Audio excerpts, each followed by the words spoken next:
करते हैं। मैं आपसे एक क्वेश्चन पूछ लेता हूँ। क्वेश्चन क्या है वो आप समझ जाओगे। क्वेश्चन मेरा है कि मान लो कोई भी एक सॉलिड जो है वो 3 टाइप के एटम से मिलके बना है। मैं ए बी सी कह देता हूँ। मेरा कहना है कि भाई ए वाला जो एटम है वो कॉर्नर पे पाया जाता है, और मैंने कहा present at all corner atoms, ठीक है ना। बी एटम मैंने कहा हमारे पास में जो फेस सेंटर पे पाया जाता है, और मेरा मानना है कि जो भी बी एटम है that is present eight 75% face centre. सब जगह नहीं है, सिर्फ 75% फेस सेंटर पे मिलेगा। सी एटम जो कि मैंने कहा एज सेंटर पे पाया जाता है, और मैंने कहा कि भाई हमारे पास में जो भी सी एटम है that is present at 50% edge centre. मैंने कहा ये सिर्फ 50% एज सेंटर पे होता है। तो मुझे बताया जाए भाई कि इस कंडीशन में कंपाउंड का जो फॉर्मूला आप लिखना चाहोगे वो कंपाउंड का फॉर्मूला क्या होगा, ये आपको बताना है। फटाफट से बताओ, ज्यादा देर नहीं लगानी है।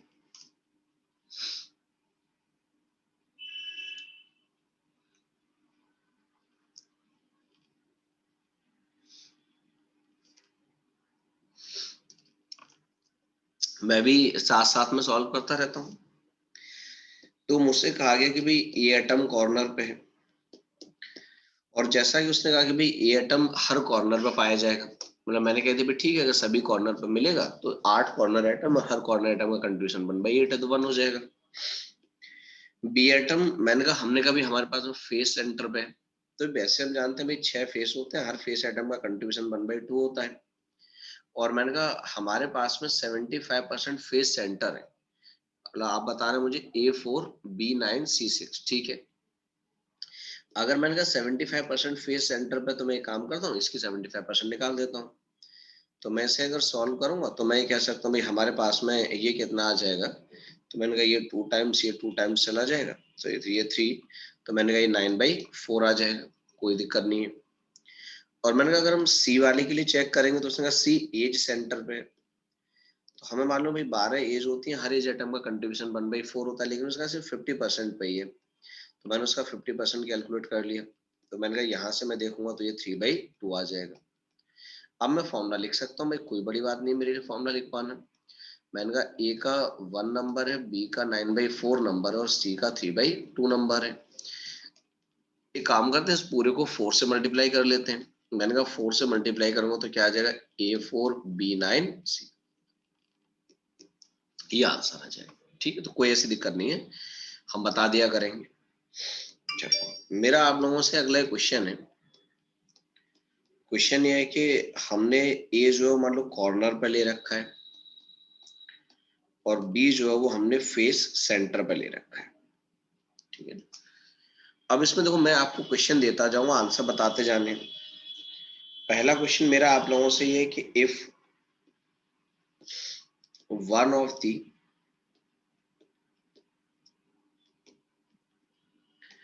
कॉर्नर एटम इज रिमूव्ड, मैंने कहा अगर ये कॉर्नर एटम हमने रिमूव कर दिया, then find formula of solid. या कहेगा कि एक कॉर्नर एटम मिसिंग है, तो बताओ सॉलिड का फॉर्मूला क्या होगा, बताते चलेंगे। मैंने मुझे मालूम है टोटल 8 कॉर्नर होते हैं, और जैसा कि वो मुझसे कह रहा है A7B24, बिल्कुल भाई ठीक है, आप बिल्कुल सही बात कर रहे हो। तो मैंने कहा जैसा जो है हमारे पास में, उसने कहा हम लोगों से भाई हमने एक कॉर्नर एटम कम कर दिया तो 7 पे रह जाएगा, भाई कंट्रीब्यूशन तो 1/8 ही रहेगा, तो मैंने कहा वो 7/8 आ जाएगा। बी जो कि उसने कहा कि फेस सेंटर पे है, तो मैंने कहा ठीक है भाई फेस टोटल चेंज, अब उसने कुछ नहीं कहा तो ये रहेगा। तो मैं ये कह सकता हूँ भाई ए का नंबर 7/8 है और बी का नंबर 3 है। क्यों ना हम एक काम करें भाई पूरे को 8 से मल्टीप्लाई कर दें, क्योंकि भाई हमें तो एक सिंपलेस्ट इंटीजर चाहिए होता है, और मैंने कहा अगर मैंने 8 से मल्टीप्लाई कर दिया तो फॉर्मूला क्या आ जाएगा, A7B24 आ जाएगा। ठीक है, चल जाएगा, कोई ऐसी प्रॉब्लम नहीं आएगी। चलो दूसरा, मान लो इसी में कहता कि 2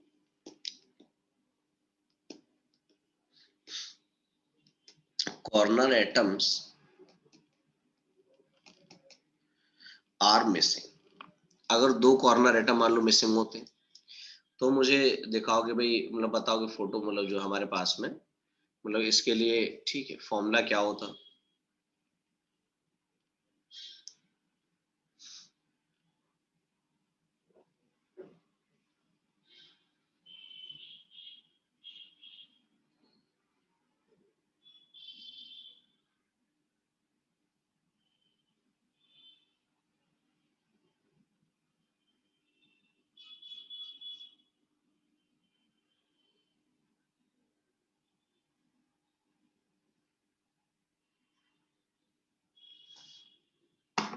AB4 ठीक है भाई, बिल्कुल है। दो तरीका तो वही रहेगा हमारे पास में जो हमने पढ़ा है। उसने कहा इस बार 2 कॉर्नर एटम मिसिंग है, इस बार 6 कॉर्नर पे एटम रह जाएंगे, कंट्रीब्यूशन तो स्टिल 1/80 रहेगा। तो मैंने कहा ये 3/4 आ जाएगा। अगर हम बी की बात करेंगे तो भाई बी के लिए तो उसने कुछ कहा नहीं, तो मैंने कहा वो 6 फेस पे ही माना जाएगा, तो ये आ गया। अगर मैं इन दोनों को मिला के फॉर्मूला लिखूंगा तो मैं कह सकता हूँ भाई A3/4B4 आ जाएगा। भाई ठीक है, हम जानते हैं भाई अगर हम चाहें तो इस पूरे को, मैंने कहा क्या कर सकते हैं, सॉरी, A3/4B3 आ जाएगा। पूरे को हम अगर 3 से डिवाइड कर दें तो सिंपल, मैंने कहा वो हमारे प्लेस में क्या है, A1/4B आ जाएगा। या मैंने कहा आप इस पूरे को 4 से मल्टीप्लाई कर दो, और मैंने कहा अगर 4 से मल्टीप्लाई कर देंगे तो हमारे पास में क्या आ जाएगा, AB4 आ जाएगा। कोई दिक्कत नहीं है ना, चल जाएगा आराम से। तीसरा आप लिखिए, तीसरा है कि 2 face centre atoms are missing. मैंने कहा अगर 2 फेस सेंटर के एटम मिसिंग, उस कंडीशन में हम जानना चाहते हैं भाई सॉलिड का फॉर्मूला क्या होगा। तो इस वजह मुझे कॉर्नर के बारे में कुछ नहीं बोला, मतलब मैं 8वां कॉर्नर पे मानूंगा उसको। उसने कहा भाई 2 फेस पे मिसिंग है, मतलब 4 ही फेस पे रह जाएगा भाई वो। तो हमने कह दिया भाई 4 फेस पे रह जाएगा, तो हमारे पास में ये आ जाएगा। अब देखो अगर हम यहाँ से फॉर्मूला लिखेंगे तो क्या आ जाएगा, A1B2 आ जाएगा। खैर बिल्कुल सही है भाई, है ना। अब 1 लिखना कोई जरूरी नहीं होता, आप भी जानते हैं। तो सिंपल कह देंगे भाई हमारे लिए फॉर्मूला AB2 आ जाएगा। ऐसे ही मैं आप लोगों से कहता कि इफ 1 कॉर्नर एटम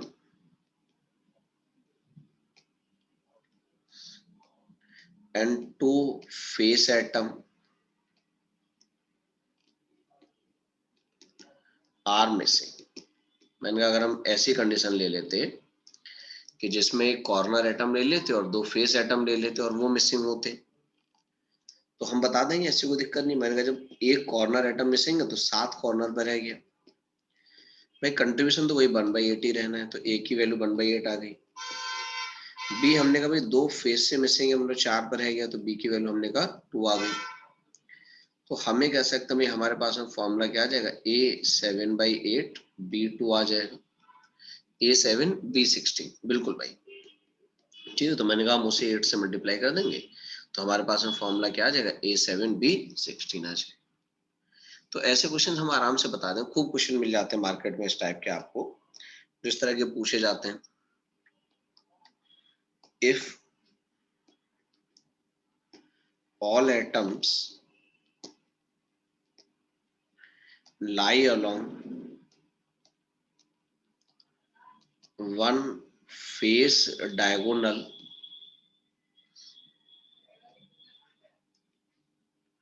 are मैंने कहा अगर एक फेस डायगोनल पे लाई करने वाले सारे के सारे एटम हटा दिए जाएं तो मुझे जानना है कि भाई उस कंडीशन में क्या होगा। तो आप जानते हैं भाई अगर मैं एक फेस डायगोनल की बात करूंगा, इसका मतलब सिंपल है कि भाई एक तो ये फेस वाला एटम हटेगा उसमें से, और 2 ये कॉर्नर वाले एटम हटेंगे। फेस डायगोनल जो होगा वो यहीं से तो होगा। दो तो कॉर्नर से पास करेगा, A3 B10, ठीक है। तो मैंने कहा अगर मैंने कहा ऐसी कंडीशन में भाई दो तो कॉर्नर एटम कम हो गए, इसका अंदर सिर्फ 6 कॉर्नर एटम रह गया और कंट्रीब्यूशन 1/8 है ही है, तो मैंने चलो वो 3/4 आ गया, और एक फेस एटम कम रह गया, तो हम कह सकते हैं भाई हमारे पास में क्या आ गया, 5/2 आ गया। तो अगर हम फॉर्मूला लिखेंगे तो क्या आ जाएगा, A3/4 B5/2, या मान लो हम चाहें तो उस पूरे को 4 से मल्टीप्लाई कर देंगे, तो मैंने कहा क्या आ जाएगा, A3 B10, ये लिख दिया जाएगा। कोई ऐसी प्रॉब्लम नहीं, हम आराम से ये काम कर लेंगे। अच्छा देखो, नीट का एग्जाम मोस्ट प्रोबेबली अब तो आपको भी लग रहा है, आपको क्या मतलब फाइनल तो है ही है, या तो मई मतलब सॉरी जून एंड में होगा, नहीं तो जुलाई फर्स्ट वीक में होगा। लेकिन अपनी पढ़ाई में कमी मत करना कोई भी, पढ़ाई जिस पेस से कर रहे हो उसी पेस से करते रहना, ठीक है ना। टाइम ऐसा नहीं है, अगर आप आज से भी टाइम काउंट करोगे तो हार्डली आपके पास में 6 महीने होंगे, अगर एग्जाम जुलाई में भी हुआ तो।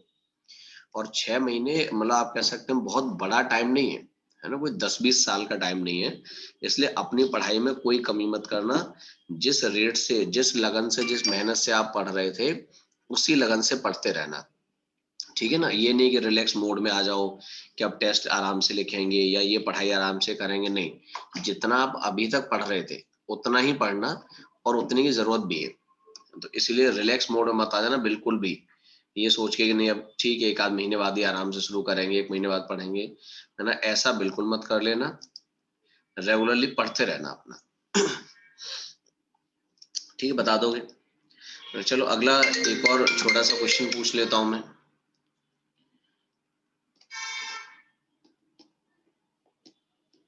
If all atoms lie on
हाँ भाई ठीक है, देख लिए,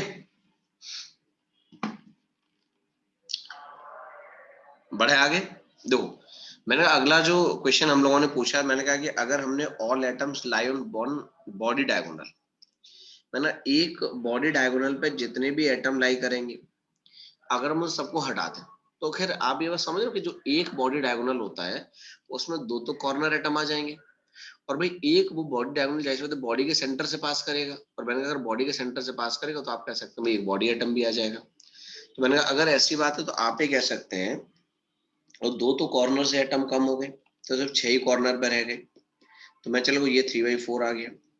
और मैंने कहा हमारे पास में बॉडी एटम की रिमूव हो गया, तो भाई खैर मुझे बॉडी एटम तो वैसे ही नहीं था मेरे पास में, मेरे पास तो फेस पे था, तो मैं ये कह सकता हूँ भाई फेस पे से कुछ नहीं हुआ, फेस अपनी जगह पे एज इट इज रह गया, तो ये आ गया। और अगर हम इस हिसाब से नोट करेंगे तो मैंने कहा ये कितना आ जाएगा, A3/4 B3 आ जाएगा। मैंने कहा हम 3 से डिवाइड कर दें और 4 से मल्टीप्लाई कर दें, तो हमारे पास में फॉर्मूला क्या आ जाएगा, AB4 आ जाएगा। ठीक है, हम ये काम कर सकते हैं, कोई ऐसी दिक्कत नहीं है, ये काम हम लिख देंगे। एक और क्वेश्चन लिख लेता हूं मैं, if all atoms passing through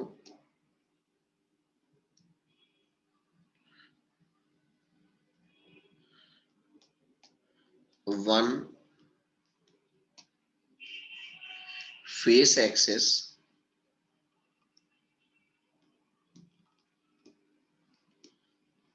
from two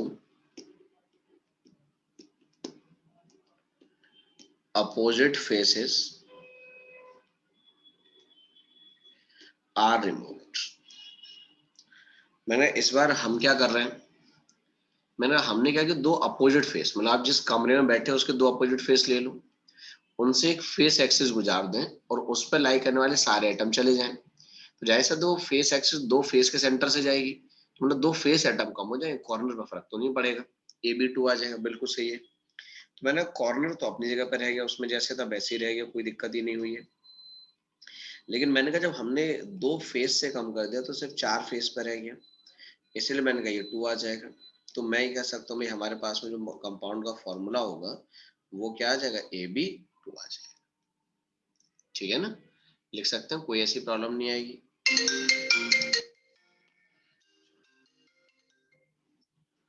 yes, नहीं आ रही है।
फोर वाला बता रहे हैं और AB6 वाला बता रहे हैं। चलो मैं बता दूं, देखो मेरा इस बार आप लोगों से क्वेश्चन क्या था, मेरा क्वेश्चन ये था कि मैंने कहा एक हमने all atoms lie on one body diagonal plane, इस बार मैंने डायगोनल प्लेन की बात की। तो आप मेरे सामने नहीं हो तो मैं सामने नहीं समझा सकता, लेकिन ये समझा सकता हूँ कि ये डायगोनल प्लेन है, जो इस तरह से दो अपोजिट एजेस से पास किया जा रहा है, ये मैंने कहा डायगोनल प्लेन है। मैं आपको देखो ये जरूर बता सकता हूँ कि जो हमारे पास में बॉडी डायगोनल प्लेन होता है, बॉडी डायगोनल प्लेन जो होता है, मतलब आप समझ करना क्या है, आपको दो अपोजिट एज लेनी है अपने रूम की, उन दोनों के बीच में आप कह सकते हैं प्लेन है, मतलब जैसे जिस रूम में आप बैठे हो तो उसके दो अपोजिट एज के बीच में आप कह सकते हो लकड़ी की दीवार खड़ी कर लो पूरे में, वो डायगोनल प्लेन कहलाएगा। तो मैंने कहा जो बॉडी डायगोनल प्लेन होगा, जब आप कह सकते हो दो अपोजिट एज होंगी, इसका मतलब चार तो कॉर्नर से बना होगा ये, तो मैंने कहा उसमें 4 कॉर्नर एटम्स होंगे, है ना, इसमें मैंने कहा 4 कॉर्नर एटम्स होंगे। दूसरा मैंने कहा जाहिर सी बात है बॉडी डायगोनल प्लेन है तो बॉडी से पास करेगा ही, तो मैंने कहा उसमें एक बॉडी एटम होगा, और ओबियसली बात है कि मैंने कहा दो अपोजिट एज से पास कर रहा है, तो दो अपोजिट एज मतलब दो एज सेंटर भी होंगे उसमें, तो उसमें दो एज सेंटर शामिल होंगे। और मैंने कहा हमारे पास में जाहिर सी बात है, मैंने कहा वो क्या होगा, वो ऊपर वाले फेस और नीचे वाले फेस को टच करेगा, तो इसीलिए मैंने कहा दो फेस एटम आ जाएंगे। तो एक बॉडी डायगोनल आप कह सकते हैं इतने सारे एटम है जिनको कंटेन करेगा। हमारे पास फिलहाल में जो क्वेश्चन था उसमें बस हमारे पास तो कॉर्नर पे था और फेस पे था, तो हम उसके हिसाब से सॉल्व कर देंगे। अब मैंने कहा जब चार कॉर्नर से कम हो गया तो सिर्फ चार ही कॉर्नर पर रह जाएगा, तो मैंने कहा ये 1/2 आ गया। दूसरा हमारे पास में क्या है, बी, मैंने कहा जो कि हम जानते हैं भाई फेस पे है, तो मैंने कहा दो फेस से कम रहेगा तो चार फेस पे रह जाएगा, तो मैंने कहा 4 × 1/2 2 आ गया। अब मैं अगर इसे सॉल्व करूंगा तो मैं कह सकता हूँ भाई कितना आ जाएगा, a 1/2 b 2 आ जाएगा, या मैंने कहा इस पूरे को मैं 2 से मल्टीप्लाई कर देता हूँ, तो हमारे लिए क्या आ जाएगा, a b 4 आ जाएगा। तो हम कहते हैं भाई हमारे लिए आंसर ये आ जाएगा, ठीक है ना, तो कोई ऐसी दिक्कत नहीं, हम बता देंगे भाई हमारे लिए क्या रहेगा। चलो एक और क्वेश्चन लिख देता हूँ मैं, if all atoms lie on a plane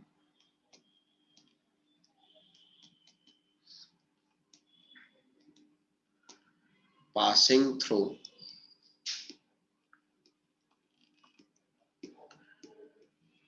two opposite edges are removed। Question शायद आप समझ रहे हो मेरा, क्वेश्चन है कि मैंने कहा दो अपोजिट एज की जो प्लेन पास कर रहा है, मतलब बेसिकली आप ये कह सकते हैं दो अपोजिट एज से पास करने वाला जो प्लेन है वो कुछ और नहीं, वो आप कह सकते हैं बॉडी डायगोनल प्लेन ही है। ठीक है, मैंने कहा जो बॉडी डायगोनल प्लेन होता है वो दो अपोजिट एज से पास करता है। तो क्वेश्चन सेम है, जो ऊपर पूछा वही क्वेश्चन ये है, बस लैंग्वेज डिफर कर रही है, बाकी कोई डिफरेंस नहीं है। तो मैंने कहा आंसर तो सेम रह जाएगा, मैंने कहा हम डायगोनल प्लेन की ही तो बात कर रहे हैं, तो इसीलिए मैंने कहा हमारे पास में क्या होगा, आंसर ये भी 4 आ जाएगा। ठीक है भाई, ये चल जाएगा ऐसा, इसमें कोई दिक्कत नहीं होगी, मैंने कहा हम ये काम आराम से कर सकते हैं। तो इस टाइप के मैंने कहा बहुत सारे क्वेश्चंस मिल जाते हैं जिनको हम सॉल्व कर लिया करेंगे। चलो एक और छोटा सा क्वेश्चन लिख लेते हैं, in a unit cell A, B, C and D are present at corner, face, centers, body center and edge centers। ठीक है, मैंने कहा ए बी सी डी चार एटम है जो इन जगह पे प्रेजेंट है। If atoms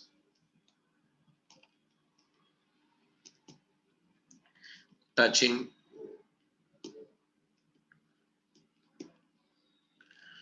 one of the plane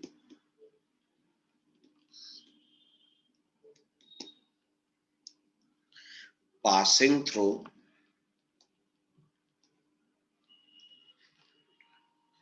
two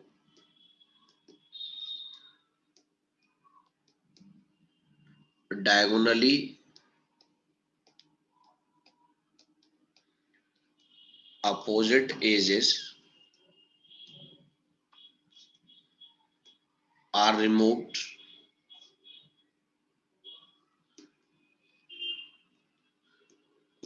then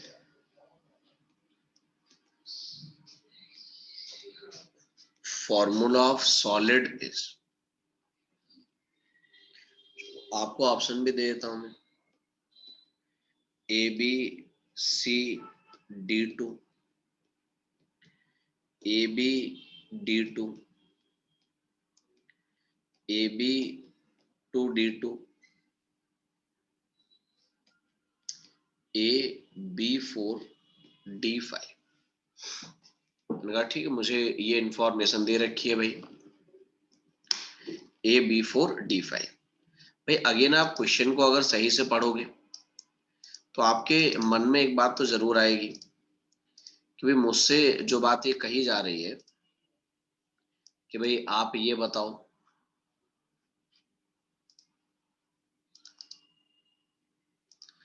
तो मैंने दो दो अपोजिट डायगोनल वाली जो बात की गई, आप शायद समझ रहे हो कि वो कौन सी बात की जा रही है।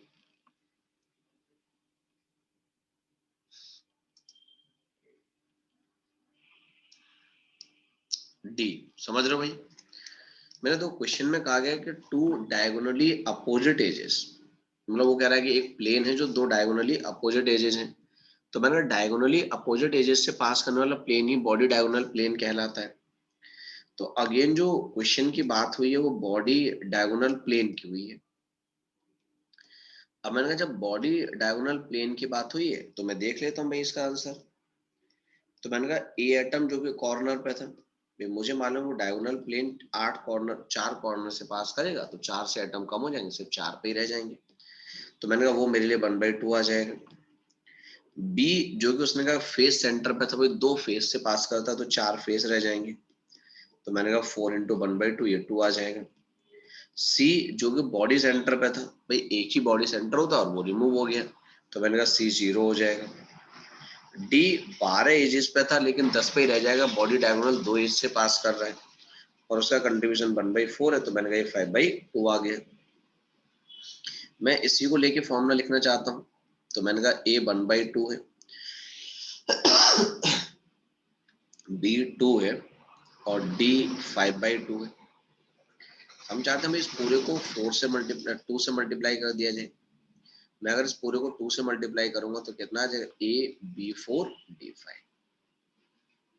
ठीक है ना, ये आंसर आ जाएगा, तो कोई दिक्कत नहीं, वो तो हमसे जैसे जैसे कहेगा वैसे वैसे हम क्वेश्चन को बता। तो ऐसे ढेर सारे क्वेश्चन आपको मिल जाएंगे जगह जगह। मैंने सॉलिड का सीट आपको भेज ही दिया, उसे भी आप देख सकते हो, उसमें भी मिल जाएंगे। और बाकी आयनिक के लिए आज शाम में मुलाकात होगी, शाम में मैं कोई ना कोई टाइम डाल दूंगा आयनिक के लिए, है ना, 6-7 बजे के आसपास का, जिसमें हम लोग डाउट डिस्कस कर लेंगे। चलिए, तो हम ये काम कर लेंगे, कोई दिक्कत नहीं है इसमें, है ना, इसमें हम ये काम मैंने कहा बखूबी कर सकते हैं, हम इस तरीके से बता सकते हैं। चलो मैं आपको एक और बात बताता हूँ। एक क्वेश्चन देखो मार्केट में अवेलेबल है डेंसिटी, हालांकि मैंने डेंसिटी का आपको कल कई सारे क्वेश्चंस कराए थे। क्वेश्चन ये है कि the econometric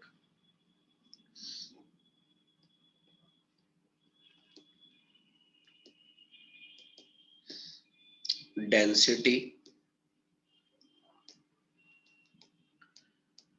of sodium chloride crystal is 2.165 into 10 की power -3 kg per meter cube, while its X-ray density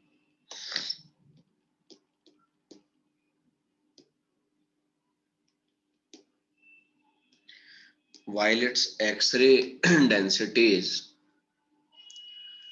2.178 into 10 की पावर -3 नहीं 3 है, ये भी 3 है भाई, 2.178 into 10 की power 3 kg per meter cube, then find fraction of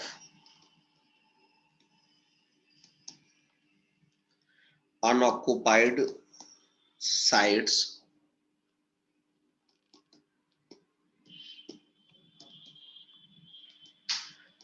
in sodium chloride crystal. ये क्वेश्चन क्या है, मैंने कहा देखो हमने मतलब ये बेसिकली एक मेथड होता है जो हमारे सिलेबस में हटा तो गया है, लेकिन एक साल इसका क्वेश्चन आ गया था। तो ये क्वेश्चन अभी भी मार्केट में अवेलेबल है। जब आप प्रीवियस ईयर के पेपर सॉल्व करते हो तो मैंने कहा ये प्रीवियस ईयर के पेपर में मिल जाता है। तो हमें करना क्या होता है वो मैं आपको समझा देता हूँ। मैंने उसने कहा कि भाई हमने दो तरीके से डेंसिटी मेजर की, एक पिक्नोमेट्रिक डेंसिटी मेजर की है और मैंने कहा एक हमारे पास में जो है वो एक्सरे डेंसिटी मेजर की है। दो अलग अलग मेथड से मेजर की है और वो दोनों डेंसिटी अलग आ गई। एक मैंने कहा हमारे पास में 2.165 इंटू 10 की पावर 3 है और मैंने कहा दूसरा जो हमारे पास में 2.178 इंटू 10 की पावर 3 केजी पर मीटर क्यूब में दे रखा है। तो उसने कहा कि भाई कितना NaCl के क्रिस्टल का साइड जो अनऑक्युपाइड होगा वो बताना है, उनका फ्रैक्शन कितना होगा। तो मैं आपको बता देता हूँ ऐसे क्वेश्चन को सॉल्व कैसे करते हैं। तो हमें नहीं मालूम है कि हमारे पास में जो भी मतलब मोलर वॉल्यूम है, जो वॉल्यूम है एक तरीके से क्रिस्टल का, वो कितना है ना, वो हम एक बार चेक कर लेते हैं। तो मैंने कहा उसे चेक करने का तरीका ये है कि हम मोलर वॉल्यूम कैलकुलेट कर ले रहे हैं। तो मैंने कहा मोलर वॉल्यूम में एक बार पिक्नोमेट्रिक डेंसिटी से कैलकुलेट करूंगा। तो मोलर वॉल्यूम फ्रॉम पिक्नोमेट्रिक डेंसिटी, तो मैं कह सकता हूँ भाई हमारे पास में जो भी पिक्नोमेट्रिक डेंसिटी से मोलर वॉल्यूम आएगा वो मास अपॉन डेंसिटी आ जाएगा। भाई हम सभी जानते हैं density is equal to mass upon volume. तो मैंने कहा यहाँ से वॉल्यूम को मैं लिख सकता हूँ मास अपॉन डेंसिटी। तो मैंने कहा मैं ये लिख दूंगा। फिर मुझे मोलर मास का अभी फिलहाल में रखने की जरूरत नहीं, रखना है मन हो तो रख लो आप बेशक। और इसकी डेंसिटी दे रखी थी एक्सरे वाली 2.165 इंटू 10 की पावर 3। इसको ऐसे ही रहने देते हैं। एक बार मैंने क्या किया, मैं एक बार मोलर वॉल्यूम कैलकुलेट करूंगा फ्रॉम एक्सरे डेंसिटी। ठीक है, एक्सरे वाली से मैंने कहा जो डेंसिटी मिली थी उससे हम कैलकुलेट करेंगे। तो अगर हम एक्सरे डेंसिटी से कैलकुलेट करेंगे तो वही सिंपल है, मैं उसे Vx पढ़ देता हूँ। तो मैंने जो मोलर मास और जो डेंसिटी एक्सरे से मिली है, तो मोलर मास तो अगर NaCl का मैंने M ही ले लिया और उससे जो डेंसिटी मिली है मैंने कहा 1.78 इंटू 10 की पावर 3 के बराबर। तो मुझे ये पता चल गया भाई दोनों अलग अलग डेंसिटी से 5.9 इंटू 10 की पावर -3। बिल्कुल ठीक है भाई। तो मैंने कहा दोनों अलग अलग डेंसिटी से ये पता चल गया भाई हमारे पास में कितना कितना उनका वॉल्यूम होगा। तो जाहिर सी बात है अगर मैं ये जानना चाहूँ कि वॉल्यूम अनऑक्युपाइड कितना है, तो मैंने अनऑक्युपाइड वॉल्यूम के लिए मैं क्या करूँ, सिंपल है भाई इन दोनों वॉल्यूम को सब्ट्रैक्ट कर दूं तो पता चल जाएगा इन दोनों का जो डिफरेंस होगा उतना ही अनऑक्युपाइड वॉल्यूम होगा। तो मैंने कहा उसमें से पिक्नोमेट्रिक डेंसिटी माइनस एक्सरे डेंसिटी कर देते हैं। तो पिक्नोमेट्रिक डेंसिटी जो कि हमारे पास में m अपॉन 2.165 इंटू 10 की पावर 3 है और एक्सरे डेंसिटी जो कि मैंने कहा m अपॉन 2.178 इंटू 10 की पावर 3 है, ये हम लिख सकते हैं। मैंने खैर वो आपका मन है, वहां से आप m अपॉन 10 की पावर 3 को अगर कॉमन ले लोगे तो मैंने कहा ये आ जाएगा 1 अपॉन 2.165 माइनस 1 अपॉन 2.178, ये आ गया। मैंने ये वाली वैल्यू हमारे पास में आ जाएगी, कोई ऐसी दिक्कत नहीं, हम इसे ऐसे ही रहने देते हैं, कोई ऐसी प्रॉब्लम भी हमें नहीं होगी। मैंने जब मुझे इन दोनों का वॉल्यूम अनऑक्युपाइड पता चल गया तो मैंने कहा मुझे फ्रैक्शन जानना था कि भाई फ्रैक्शन कितना अनऑक्युपाइड होगा। तो उसके लिए मैं आपको बताता हूँ भाई अनऑक्युपाइड फ्रैक्शन निकालने के लिए हम क्या करते हैं कि मैंने कहा भाई ये वॉल्यूम अनऑक्युपाइड था हमारे पास में, इससे हम पिक्नोमेट्रिक डेंसिटी से डिवाइड कर देते हैं। तो मैंने कहा जो हमारे पास में अनऑक्युपाइड वॉल्यूम है वो ये m अपॉन 10 की power 3 1 upon 2.165 minus 1 upon 2.178 divided by, ठीक है, मैंने कहा जो हमारे पास में पिक्नोमेट्रिक है तो मैंने कहा वो आ जाएगा m अपॉन 2.165 इंटू 10 की पावर 3, ये लिखा जाएगा, है ना, कोई इसमें दिक्कत नहीं है। तो हम जानते हैं भाई m अपॉन 10 की पावर 3 m अपॉन 10 की पावर 3 खत्म हो जाएगा। तो हमारे पास में ये वैल्यू बच जाएगी कुल मिला के, और इसी को सॉल्व करना, और जहां तक आप इसे सॉल्व करोगे तो ये वैल्यू 5.96 इंटू 10 की पावर -3 आ जाएगी। तो हम कह देंगे भाई हमारे पास में इतना स्पेस होगा जो कि हमारे लिए क्या पढ़ा जाएगा, अनऑक्युपाइड स्पेस पढ़ा जाएगा। ठीक है ना, ये फ्रैक्शन अनऑक्युपाइड की बात हो गई कि भाई हमारे लिए जो अनऑक्युपाइड फ्रैक्शन होगा वो अनऑक्युपाइड फ्रैक्शन ये रहेगा। तो ये क्वेश्चन मतलब बेसिकली क्या है, प्रीवियस ईयर के पेपर में है। तो मैंने कहा मान लो प्रीवियस ईयर के पेपर में, तो आप जाहिर सी बात है लास्ट ईयर के पेपर सॉल्व करोगे तो आपको मिलेगा भी। इसलिए मैंने करा दिया कि भाई इस क्वेश्चन को सॉल्व करने का तरीका क्या है, कि भाई आप ऐसा ना हो कि ये सोचो कि अच्छा ये वाली बात छोड़ दी, ये हमें बताई नहीं। ठीक है, चलिए। इवन आप चाहो तो यही सेम डेटा के साथ मार्केट में क्वेश्चन अवेलेबल है, आंसर को ध्यान में रख सकते हो थोड़ा बहुत तो। और मैंने कहा अगर ऑप्शन थोड़ा बहुत ध्यान रहेगा तो मान लो कहीं मिलता है डायरेक्ट भी टिक कर दो, क्या जरूरत है उसके लिए। और वैसे समझना तो है ही है, मैंने कहा जो भी है वो हमने देख लिया, पिक्नोमेट्रिक और एक्स-रे डेंसिटी का मोलर वॉल्यूम का डिफरेंस निकालेंगे और उसे हम जो है वो पिक्नोमेट्रिक डेंसिटी से ही डिवाइड करते हैं।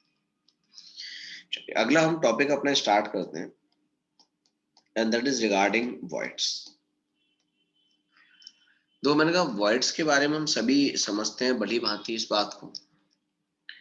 मैंने कहा हम सभी जानते हैं भाई वॉइड्स जो है हमारे पास में, that is the vacant space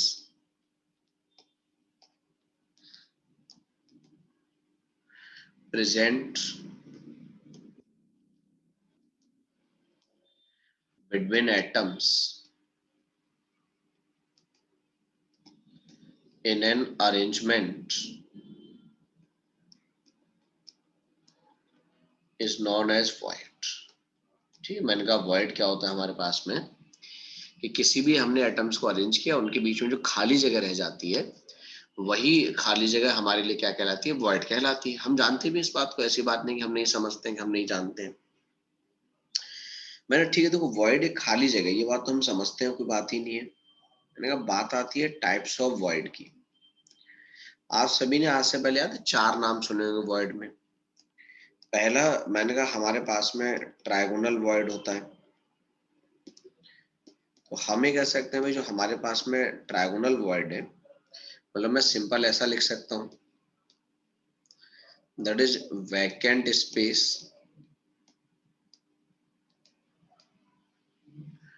present in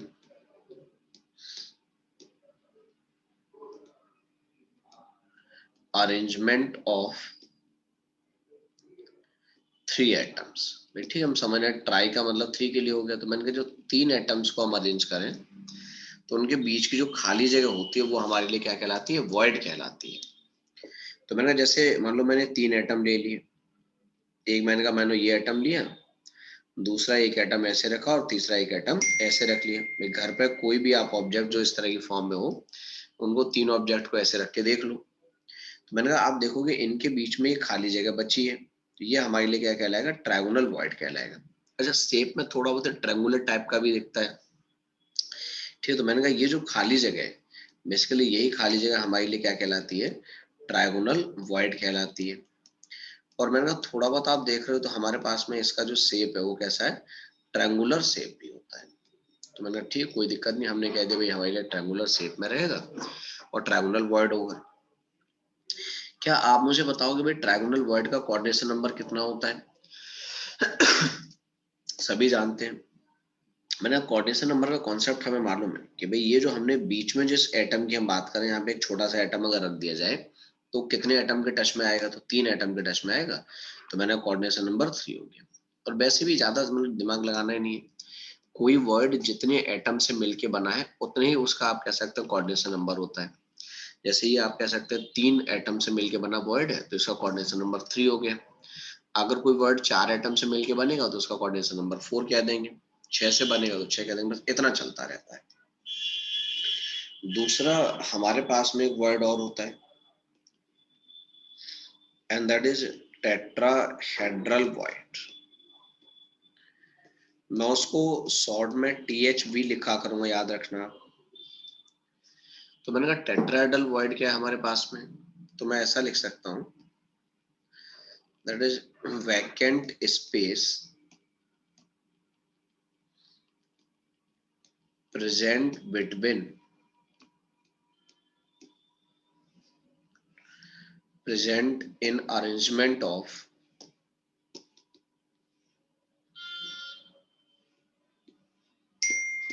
4 atoms। ठीक है, मैंने कहा 4 एटम के अरेंजमेंट में जो भी खाली जगह बचती है वो हमारे लिए क्या कहलाता है, आप कह सकते हैं टेट्राहेड्रल वर्ड कहलाता है। तो मैंने कहा जैसे यहाँ जो वर्ड बनेगा वो 4 एटम से मिला के बनेगा, तो मैं अगर चाहूँ तो बिना सोचे समझे कोऑर्डिनेशन नंबर बता दूंगा कि मैंने कहा 4 होगा। तो इस बार मैंने कंडीशन क्या है कि जैसे मान लो 3 एटम आप ऐसे रखो, 3 बॉल ले लो आप घर में और ऐसे रख लो, और मैंने कहा चौथी जो बॉल है वो इसके ऊपर से ले जाके रख दो। तो आप कह सकते हो भाई इनके पीछे जो एक खाली जगह मिलेगी वो हमारे लिए क्या कहलाएगा, टेट्राहेड्रल वॉइड कहलाएगा। ठीक है ना, मतलब आप कह सकते हो टेट्राहेड्रल वॉइड कहलाएगा, मतलब उसका जो आप कह सकते हैं शेप होगा वो टेट्राहेड्रॉन टाइप का दिखेगा। तो उसके बेसिस पे हमने कह दिया भाई हमारे लिए वो क्या कहलाएगा, टेट्राहेड्रल वॉइड कहलाएगा। ऐसे ही हमने एक और नाम सुना आज से पहले, and that is octahedral void. मैं उसको OHV से रिप्रेजेंट कर दिया करूंगा भाई। तो नाम से मैं समझता हूँ कि जो ऑक्टाहेड्रल वर्ड है वो मेरे लिए क्या है, that is vacant space present in arrangement of vacant space present in arrangement of 6 atoms। मैंने कहा 6 एटम के अरेंजमेंट में जो खाली जगह आ जाती है वो हमारे लिए ऑक्टाहेड्रल वर्ड कहलाता है। भाई अगर 6 एटम से ये वर्ड बना है तो मैंने कहा इसका कोऑर्डिनेशन नंबर मैं 6 कह दूंगा। तो अभी हो सकता है कि मैं उतना बढ़िया स्ट्रक्चर ना बना पाऊं इसके लिए, ठीक है ना, मैंने कहा मैं उतना बढ़िया स्ट्रक्चर नहीं बना सकता हूं, तो कोई दिक्कत नहीं है, लेकिन आप एक काम जरूर कर सकते हो। मैंने कहा आप क्या कर सकते हो, आप एनसीईआरटी होगी आपके पास में सभी की, मैंने कहा आप एनसीईआरटी देख सकते हो। जैसे मान लो 3 एटम मैंने इस तरह से अरेंज कर रखे हैं, और मैंने कहा 3 एटम में जो है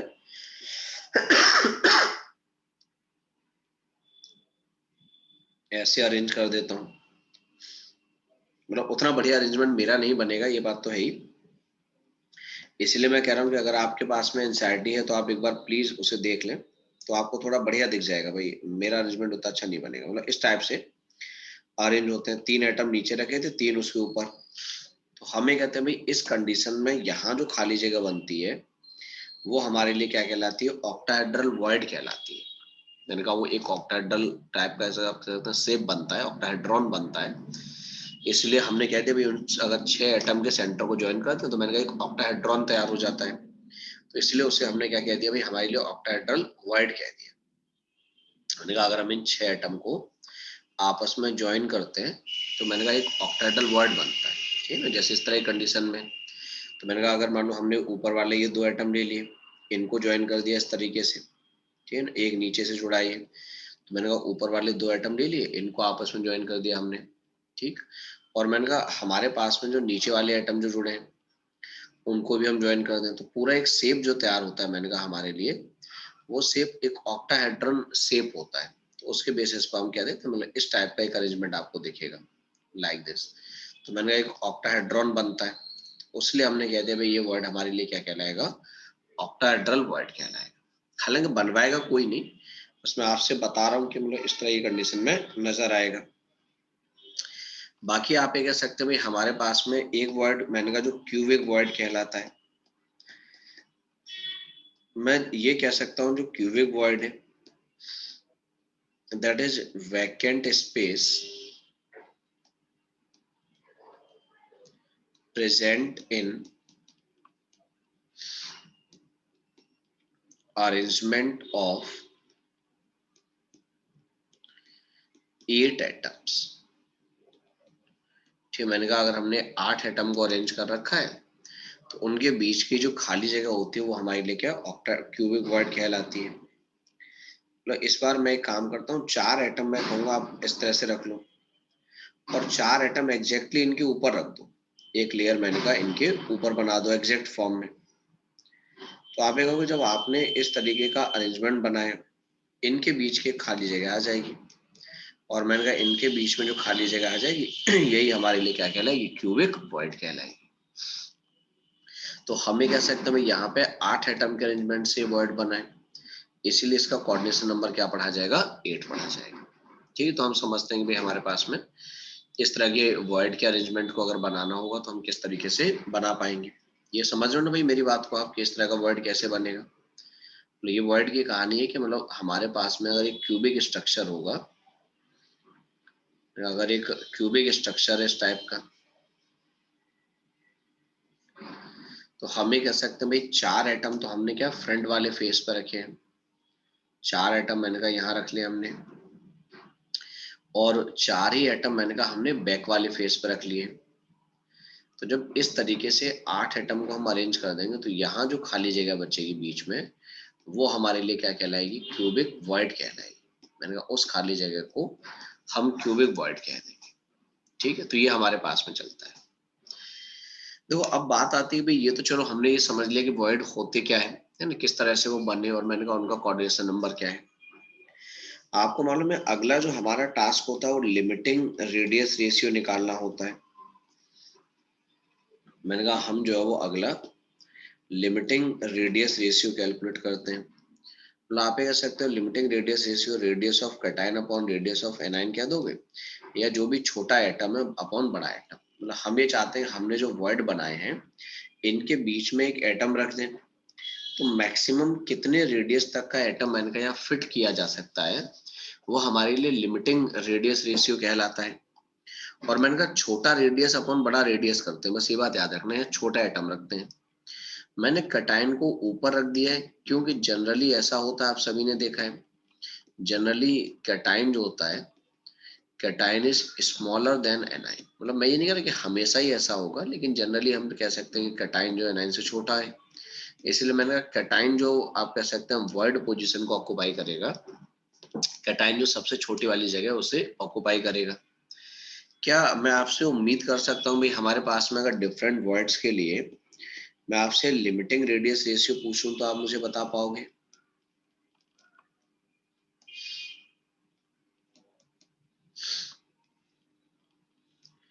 मैंने कहा मैं अगर डिफरेंट वर्ड्स के लिए लिमिटिंग रेडियस रेशियो पूछ लूं तो आप मुझे बता सकते हो। जैसे मैंने कहा हमारे पास में कोई अगर ट्रायगोनल वर्ड है,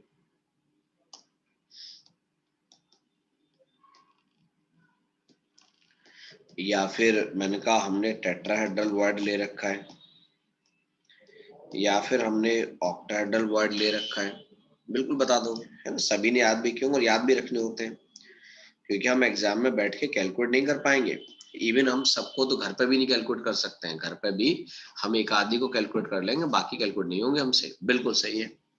मैंने कहा ट्रायगोनल वर्ड के लिए लिमिटिंग रेशियो 0.155 के बराबर होता है, टेट्राहेड्रल वर्ड के लिए मैंने कहा 0.225 के बराबर होता है, ऑक्टाहेड्रल के लिए 0.414 होता है, और मैंने कहा क्यूबिक के लिए हम कह सकते हैं 0.732 होता है। ये मैंने कहा ये अगर ये लिमिटिंग रेडियस हमारे पास में लिमिटिंग रेडियस का रेशियो, मतलब इसका मतलब समझ रहे हो क्या है। जैसे मेरा आपसे कहना ये है कि मान लो हमारे पास में जो ट्रायगोनल वर्ड है उसका रेडियस रेशियो 0.155 है।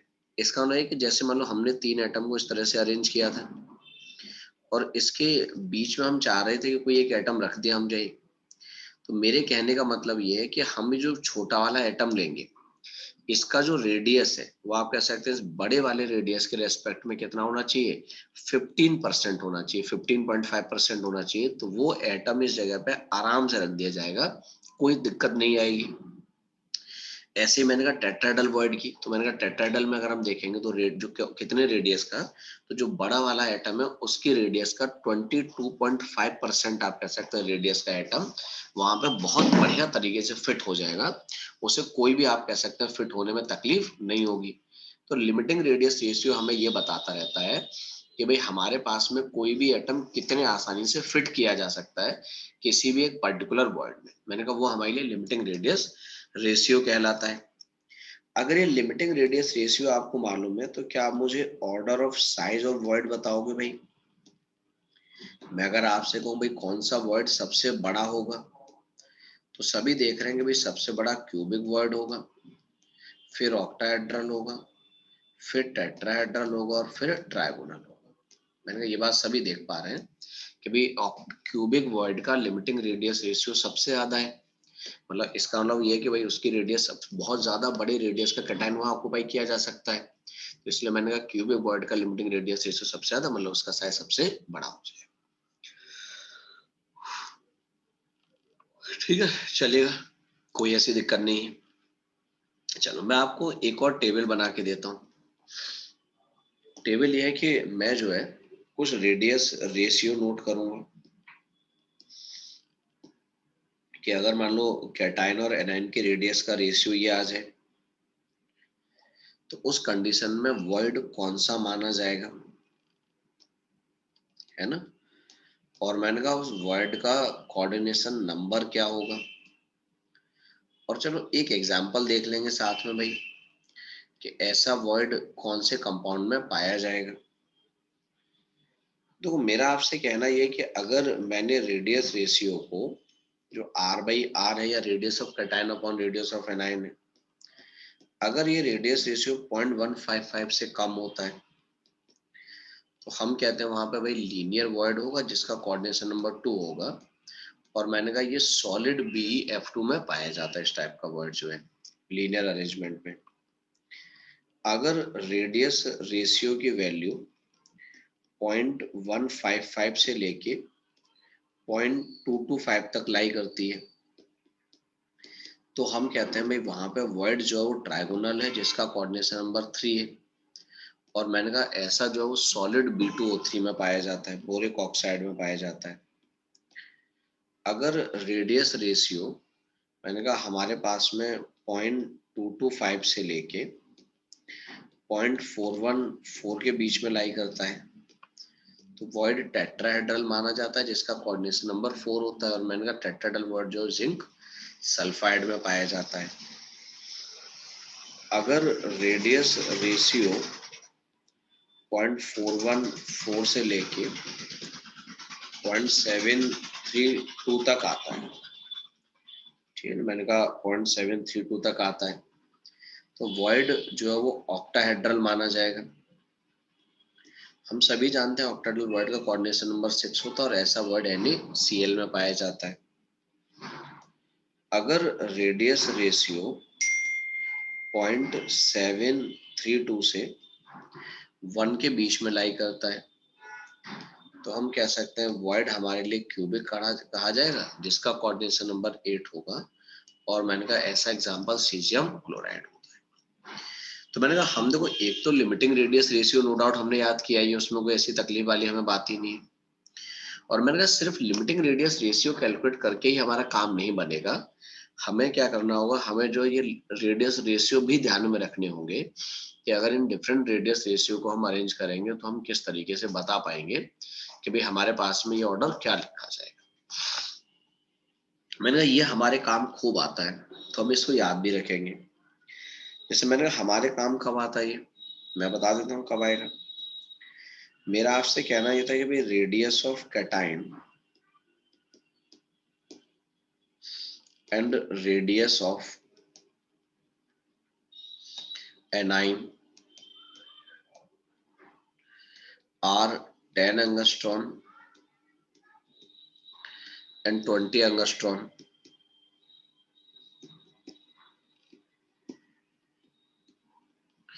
Then identify the void and also find its coordination number. मैंने बहुत आसान है, निहायत ही आसान है, मतलब कोई भी हम में से बता सकता है, किसी को भी कोई दिक्कत इसमें नहीं होगी। ऑक्टाहेड्रल वर्ड हो और कोऑर्डिनेशन नंबर 6 हो जाएगा, ठीक है ना। मैंने कहा कोई इसमें तकलीफ नहीं है, ये काम हम बहुत आराम से कर पाएंगे। तो मैंने आपसे कहा कि भाई हमें जब भी ये बताना हो वर्ड कौन सा है तो हम रेडियस रेशियो कैलकुलेट करेंगे। कैटायन का रेडियस 10 है, एनायन का रेडियस 20 है, मतलब मैंने कहा ये 1/2 आ गया, या हम कह सकते हैं 0.5 आ गया। हम जानते हैं भाई 0.5 जो किस रेंज में लाई करेगा, तो 0.414 से लेके 0.732 तक ही तो लाई करेगा। तो हम उसके बेसिस पे कह देंगे भाई मैंने कहा वॉइड कौन सा है, ऑक्टाहेड्रल हो गया। और हम सभी जानते हैं भाई किसी भी ऑक्टाहेड्रल वॉइड का कोऑर्डिनेशन नंबर क्या होता है, हमारे पास में 6 हुआ। ठीक है, तो मैंने कहा दोनों बातें चल जाएंगी, कोई ऐसी प्रॉब्लम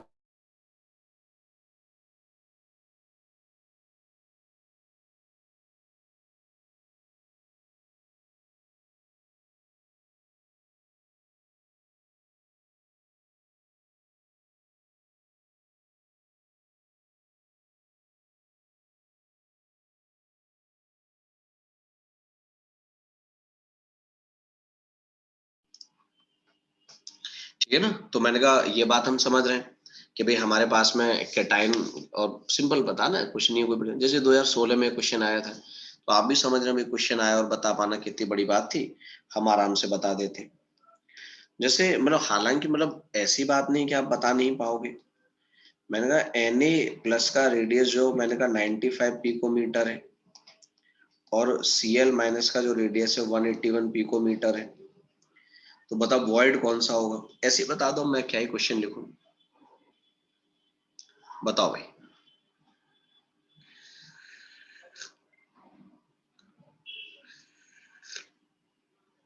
वैसे तो मैंने ऊपर लिखा है कि वॉइड ऑक्टाहेड्रल होता है, बट फिर भी मैंने कहा अगर मैं आपसे ये कहता कि भाई Na+ का रेडियस 95 पिकोमीटर और Cl- का 181 है, ये 0.5 के आसपास ही तो आएगा, कुछ भी आए मतलब 0.5 के आसपास आएगा, तो वॉइड मैंने कहा कौन सा ऑक्टाहेड्रल हो जाएगा।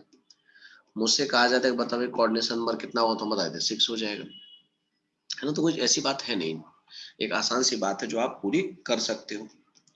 चलो एक क्वेश्चन और बताता हूं मैं। Solid AB has FCC arrangement having radius of anion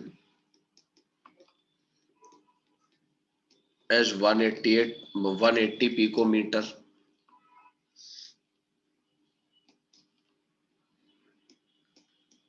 then find radius of cation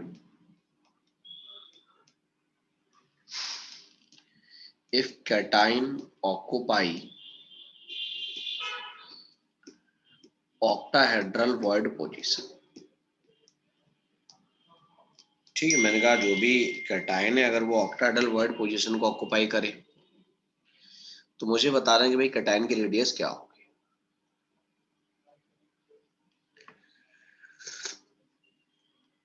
ठीक है भाई 74.52, बिल्कुल बढ़िया।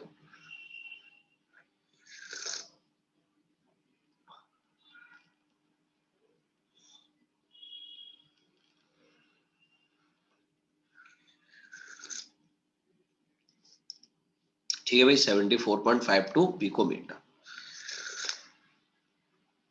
हम जानते हैं भाई ऐसे केस में क्या बात होती है, उसने कहा कि वॉइड ऑक्टाहेड्रल है, तो मैं दो ऐसे क्वेश्चंस को सॉल्व करने के लिए लिमिटिंग रेडियस रेशियो यूज करता हूं। और मैंने अभी थोड़ी देर पहले आपको बताया था कि किसी भी ऑक्टाहेड्रल वॉइड के जो लिमिटिंग रेडियस रेशियो होता है 0.414 होता है। तो मैं कह सकता हूँ भाई मुझे एनायन का रेडियस दे रखा था जो कि 180 पिकोमीटर है, और मैंने कहा कैटायन का रेडियस पूछा गया है, तो मैं कह दूंगा भाई कैटायन का रेडियस कितना आ जाएगा 0.414 इंटू 180। और मैंने कहा ठीक है, अगर हम इसे सॉल्व करेंगे तो हम कह सकते हैं भाई हमारे पास में आंसर क्या आ जाएगा 74.52 पिकोमीटर। ठीक है, ये आंसर आ जाएगा हमारे लिए। तो मैंने कहा ये तो बहुत छोटी छोटी बातें जो हम बता देते हैं। चलो मैं आपको एक और बात बताता हूँ, जरूरी बात ये है कि अगर मैं आपसे ये कहूँ कि भाई किसी भी यूनिट सेल का रैंक जो है जेड के बराबर है, तो याद रखना इस बात को कि उस यूनिट सेल में जो ऑक्टाहेड्रल वॉइड है वो भी जेड के बराबर होंगे, और उस यूनिट सेल में जो टेट्राहेड्रल वॉइड है वो हमेशा डबल हो। ठीक है ना। मैंने कहा ये फिक्स है, ये हर जगह चलेगा, कोई दिक्कत नहीं आएगी। मैंने कहा आप फिक्स है, याद रखना कि जब भी मैं आपसे कहूंगा भाई किसी भी यूनिट सेल का रैंक जेड के बराबर है, इसका मतलब उस केस में आप ये कह सकते हो हमारे लिए क्या होगा, ऑक्टाहेड्रल वर्ड रैंक के बराबर होंगे, टेट्राहेड्रल वर्ड जस्ट डबल होंगे। जैसे मैं एफसीसी या सीसीपी, तो मैंने आपसे कहा था भाई एक ही बात होती है। मैं चाहता हूं कि एफसीसी में हम देखें कि भाई उसके लिए रैंक क्या होता है, तो हम सभी जानते हैं भाई 4 होती है। इसका मतलब एफसीसी में ऑक्टाहेड्रल वर्ड हो गए 4, और मैंने कहा टेट्राहेड्रल वर्ड हो गए 8। एचसीपी में हम जानते हैं भाई रैंक मैंने कहा 6 के बराबर होती है, इसका मतलब उसके ऑक्टाहेड्रल वर्ड हो गए 6, और उसके टेट्राहेड्रल वर्ड हो गए हमारे पास में 12। कोई दिक्कत नहीं है। अच्छा आपको क्या लगता है, मैं अगर आपसे कहता कि बीसीसी में कितने ऑक्टाहेड्रल वर्ड होते हैं, और कितने टेट्राहेड्रल वर्ड होते हैं, तो आपका आंसर क्या होता है?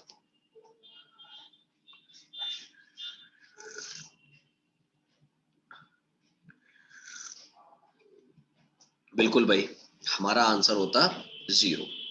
बीसीसी में ना तो ऑक्टाहेड्रल वर्ड पाया जाता है और ना ही टेट्राहेड्रल वर्ड पाया जाता है। BCC contains cubic word. ठीक है, तो मैंने कहा ये हम ध्यान रखेंगे। हमें आप कह सकते हैं मतलब धोखा देने के लिए ये काम किया जा सकता है। वो कहेगा कि बीसीसी में कितना होगा, मान लो हम जज्बाती हो गए और हमने कह दिया कि 2 ऑक्टाहेड्रल वर्ड होंगे और 4 टेट्राहेड्रल होंगे, जबकि मैंने कहा बीसीसी में ऐसा नहीं होता है। बीसीसी में सिर्फ क्यूबिक वर्ड पाए जाते हैं, तो कोई दिक्कत नहीं है। देखो, मैं आपसे कहीं ना कहीं एक बात जरूर कह पाऊंगा कि मैं अगर ये देखने की कोशिश करूं कि भाई हमारे पास में कितने पार्टिकल हैं, उसके करस्पॉन्डिंग कितने ऑक्टाहेड्रल वर्ड हैं और कितने मैंने कहा हमारे पास में टेट्राहेड्रल वर्ड हैं, तो मैं ये जरूर कह सकता हूँ अगर z नंबर ऑफ पार्टिकल है तो z नंबर ही ऑक्टाहेड्रल वर्ड है और 2 टाइम्स ऑफ टेट्राहेड्रल वर्ड में, ये तो है ना हमारे पास में कहानी। तो मैं ये कह पाऊंगा कि भाई हर एक पार्टिकल के करस्पॉन्डिंग एक ऑक्टाहेड्रल वर्ड मिलेगा और 2 टेट्राहेड्रल वर्ड मिलेंगे। चल जाएगा ये, है ना, आसान बात है ये तो मैंने कहा ये बात हम याद रखेंगे। इवन प्रीवियस ईयर के पेपर्स में है ऐसे क्वेश्चंस, जैसे वो हमसे सिंपल पूछता है कि number of octahedral word in FCC पर एटम। मैंने कहा पर एटम कितने ऑक्टाहेड्रल वर्ड पाए जाते हैं एफसीसी क्रिस्टल में। तो ठीक है, मैंने कहा कोई ऐसी डरने वाली बात है ही नहीं, हम बता देंगे भाई हमारे लिए पर एटम हम जानते हैं कि ऑक्टाहेड्रल वर्ड एक ही होता है, तो हम कह देंगे भाई एक पाया जाता है। ऐसे ही मुझसे कहा जाए कि number of tetrahedral word in FCC पर एटम, है ना, पर एटम कितने टेट्राहेड्रल वर्ड होते हैं, तो मैंने आपसे कह दिया भाई पर एटम हमारे पास में क्या होते हैं, 2 टेट्राहेड्रल वर्ड होते हैं। चलेगा ये, कोई दिक्कत नहीं। तो मैंने कहा प्रीवियस ईयर्स में आप देखोगे ऐसे क्वेश्चंस मिल जाएंगे आप, ठीक, तो हम याद जानते हैं, मैंने ये बता देंगे। अच्छा, मैं अगर आपसे ये कहता कि भाई टोटल नंबर ऑफ वर्ड्स पर एटम कितने होंगे, मैंने कहा कि अगर मैं ये जानने की कोशिश करूं कि टोटल नंबर ऑफ वर्ड्स पर एटम कितने होंगे, तो मैं जानता हूं भाई टोटल नंबर ऑफ वर्ड्स की अगर मैं बात करूंगा तो एक ऑक्टाहेड्रल है और 2 टेट्राहेड्रल है। इसका मतलब पर एटम हम देखेंगे तो हमारे पास में क्या होंगे, 3 वर्ड होंगे। ये भी चलेगा, है ना, बहुत बढ़िया बात है। चलो ऐसा है तो बहुत छोटा सा क्वेश्चन आप मुझे बताओगे। क्वेश्चन ये है कि find total number of words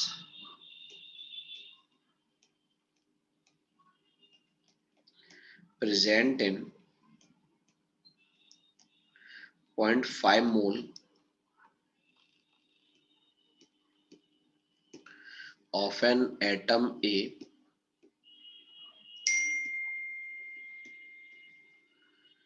crystallize in HCP।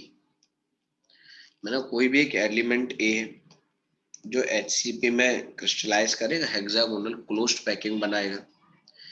अगर हमने उसके 0.5 मोल ले रखे हैं तो उसमें मुझे जानना है कि भाई टोटल नंबर ऑफ वर्ड्स कितने होंगे, और आपने बताया मुझे आंसर 1.5 Na।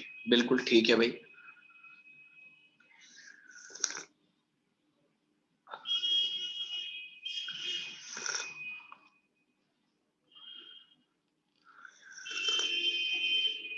हाँ भाई, क्या सभी लोग सहमत है इस बात से कि आंसर 1.5 Na होगा? देखो, मैं ये बात जानता हूं, मैं क्यों ना ये पता कर लूंगा भाई नंबर ऑफ एटम्स कितने हैं। तो मैंने कहा मुझे मालूम है नंबर ऑफ एटम्स की अगर मैं बात करूंगा तो वो मोल इंटू एवोगाड्रो नंबर से मिल जाएंगे भाई। 0.5 मोल है इंटू एन, ये मैंने कहा नंबर ऑफ एटम्स हो गए 9 इंटू 10⁻23। उसमें बताओ भाई टोटल वर्ड्स कितने होंगे। तो मैंने कहा हम जानते हैं भाई पर एटम 3 वर्ड पाए जाते हैं और एटम हमने कितने ले रखे हैं 0.5 इंटू एन, तो वर्ड कितने हो जाएंगे, तो मैंने मल्टीप्लाई कर दिया तो ये आ जाएगा 1.5 इंटू एन। या खैर मैंने कहा वो आपका मन है कि आप एन की वैल्यू रख लो, तो मैंने कहा 6 इंटू 10⁻23 है, तो हम कह सकते हैं भाई 9 इंटू 10⁻23 कह देंगे। वो तो ऑप्शन जैसा भी हो हम सॉल्व कर लेंगे। तो मैंने कहा टोटल नंबर ऑफ एटम्स हम बता देंगे। अच्छा, मैं अगर सिर्फ ऑक्टाहेड्रल वर्ड के नंबर पूछता तो भी तो बता देते कि भाई पर एटम एक ऑक्टाहेड्रल वर्ड होता है, और मैंने कहा हमारे पास में एटम 0.5 इंटू एन है, तो ऑक्टाहेड्रल बॉन्ड ये होते। मैं कहता टेट्राहेड्रल बॉन्ड कितने होते हैं, तो हम जानते हैं भाई पर एटम 2 टेट्राहेड्रल बॉन्ड होते हैं और हमारे पास में कितना है, तो मैंने कहा सिंपल n हो जाता है। वो तो हम मतलब सभी चीजों को पढ़ लिए कि भाई अगर हमसे टोटल पूछेगा तो टोटल बता देंगे, हमसे ऑक्टाहेड्रल पूछेगा हम ऑक्टाहेड्रल बता देंगे, हमसे टेट्राहेड्रल पूछेगा हम टेट्राहेड्रल बता देंगे। ठीक है ना, हम आराम से बता दें, कोई दिक्कत नहीं होगी। चलो एक क्वेश्चन लिखता हूं मैं, एनसीईआरटी का टेक्स्ट क्वेश्चन है ये। A compound is formed by two elements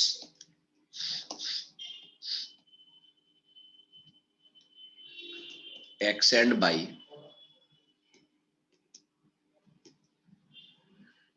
atoms of the element by, जो कि एनाइन है इस केस में, मेक सीसीपी। मैंने कहा वो सीसीपी अरेंजमेंट बना रहा है। And those of element x, जो कि कैटायन है भाई, occupy all tetrahedral voids, then find formula of compound। हालांकि बस ये मान लो कि क्वेश्चन लिखने में मुझे टाइम लगा है, सॉल्व करना तो बहुत आसान है।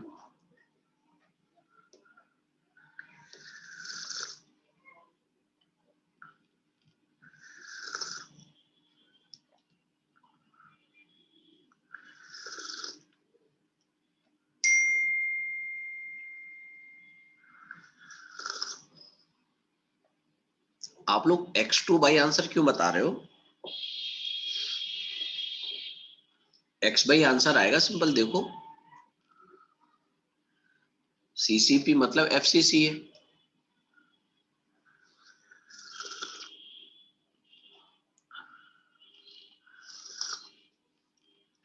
देखो उसने कहा कि जो हमारे पास में बाई है वो सीसीपी, सीसीपी मतलब एफसीसी है।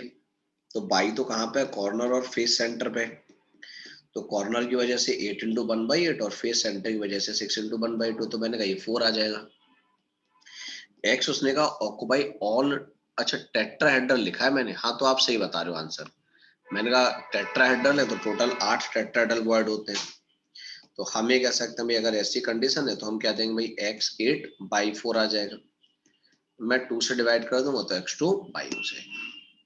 हम ऑक्टाहेड्रल लिखा होता तो उसके हिसाब से हम आंसर टिक कर देते, तो x/, टिक कर देते का आंसर x/, हो जाता। कोई नहीं, तो जैसा हमें क्वेश्चन दिया जाएगा वैसा आंसर बता दिया करेंगे। चलो एक और आसान सा क्वेश्चन लिख लेते हैं।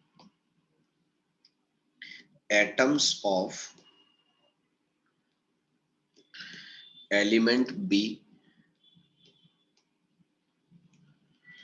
form HCP lattice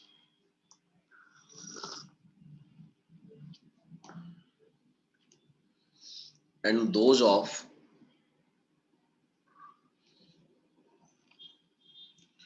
element A occupy 2/3 of tetrahedral voids। आप समझ रहे हो मुझे क्या पता करना है आपसे? Then find formula. मैंने इस बार ए और बी दो एटम है जिनसे मिलकर कोई भी सॉलिड बना हुआ है, ठीक है। तो मुझसे कहा गया कि भाई हमारे पास में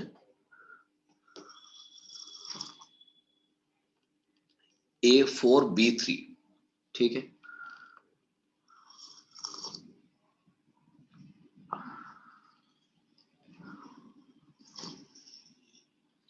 मैं आपकी बात से सहमत हूं भाई।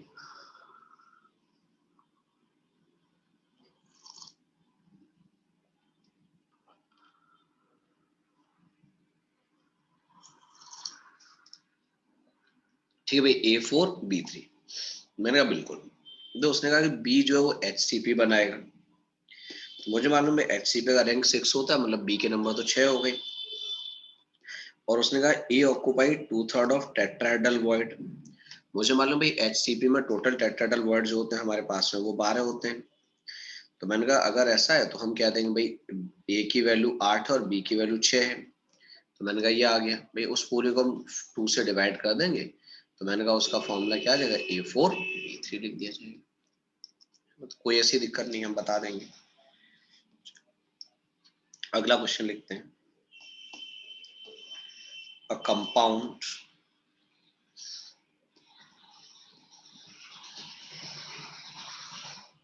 is formed by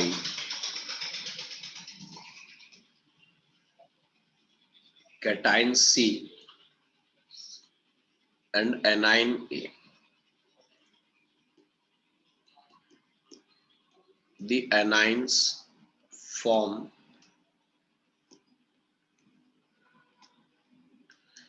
hexagonal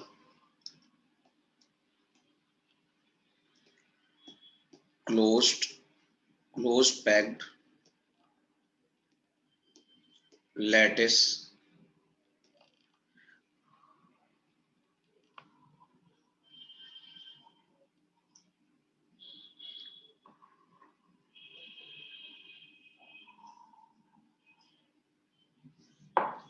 ठीक है, and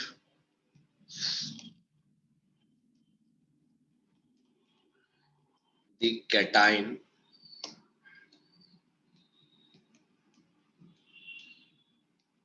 occupy 75% of octahedral voids, then find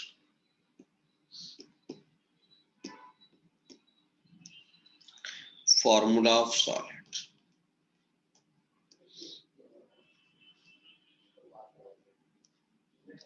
ठीक है, C3A4 बिल्कुल सही बात है भाई, मैं आपकी बात से सहमत हूं। मुझे कहा गया कि जो भी हमारे पास में एनाइन है it form hexagonal close packing. इसका ना ए का नंबर तो 6 हो गया, सिंपल है। कैटाइन उसने कहा 75% ऑक्टाहेड्रल वॉइड को ऑक्यूपाई करेगा। भाई मुझे मालूम भाई उसमें 6 ऑक्टाहेड्रल वॉइड होते हैं और उनका 75% ऑक्यूपाई करेगा वो। तो मैं ये जानता हूँ भाई ये हमारे पास में ये कंडीशन है, ये 2 टाइम्स और ये मैंने कहा 3 टाइम्स, तो मैंने कहा ये 9/2 है। तो मैं अगर अब यहाँ से देखूंगा तो C 9/2 और A 6 आ जाएगा। मैं अगर इस पूरे को 3 से डिवाइड कर दूं तो मैंने कहा C 3/2 A 2 आ जाएगा, और मैं इस पूरे को 2 से मल्टीप्लाई कर दूं तो मैंने 2 से मल्टीप्लाई कर दिया तो फॉर्मूला क्या आ जाएगा, C3A4 आ जाएगा। तो ये रिसेंटली पूछा गया था अभी आप लोगों से, हार्डली मेरे हिसाब से शायद 19 में पूछा हुआ क्वेश्चन है आप लोगों से। ठीक है भाई, चलिए तो आप एक बार यहाँ तक देखिए।